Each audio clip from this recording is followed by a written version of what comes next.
Ano ba ang mandato na dapat gampanan ng mga party list gaya na lamang ng ACT party list? Hindi pa Vice Presidente si Mayor Inday Sara Duterte ay marami ng problema ang kinakaharap ng mga government educational institutions. Sa PUP pa lamang nung ako ay nag-aaral mula 2000 ay ilang beses lamang nabuksan ang elevator. Ang CR barado at umaapaw ang mga tae. Take note, tae po, hindi ihi. At naninilaw na simento. Hindi safe sa katulad kong PWD. Sa elementary naman, uso ang mga tinatawag nating atag kung saan ang mga magulang ang naglilinis sa bakuran ng mga paaralan. Maraming mga paaralan sa probinsya ang nakasara at hindi magamit.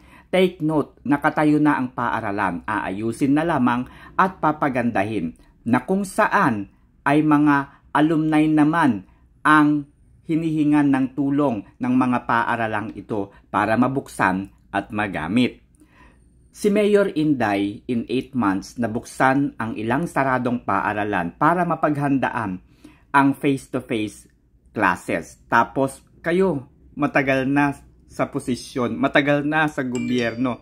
Pero yung sinasabi ninyo, kailangan pag-aralan muna ni Mayor Inday Sara Duterte, pag-aralan muna ni Vice President Sara Duterte, ang plano na pagpapatayo ng mga building. My goodness, Madam Congressman Franz Castro, naririnig mo ba ang sinasabi mo?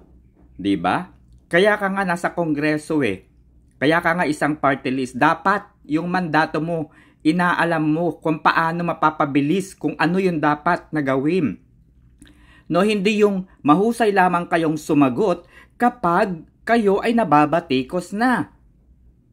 Noong walang bumabatikos sa inyo, may ginagawa ba kayo? Sige, ipakita ninyo sa people, sa madlang tao, no? Sa mamamayan, ang accomplishment ninyo from the time na nandyan kayo sa gobyerno.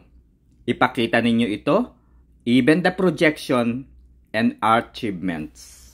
At nag-aral muna ng kasaysayan si Vice President Secretary Sara Duterte, kasi yung sinasabi naman ng ACT, yung sinasabi namin about doon sa kakulangan ng mga classrooms at saka ng teachers, particular sa classroom, sa halimbawa, may mga pag-aaral naman tayo for the last 10 years kung ano yung record noong mga classrooms na binild for the last 10 years. Yung mga na-complete, malapit talaga sa 30,000 eh. Kaya doon nang gagaling yung sinasabi namin na realistic at kayang-kaya na i-build itong sinasabi nating number of classrooms. Sinabi na nga natin at least 30,000 for the next 6 years or 5 years para makumpleto natin yung tinatawag natin na ideal size ng klase sa loob ng classroom.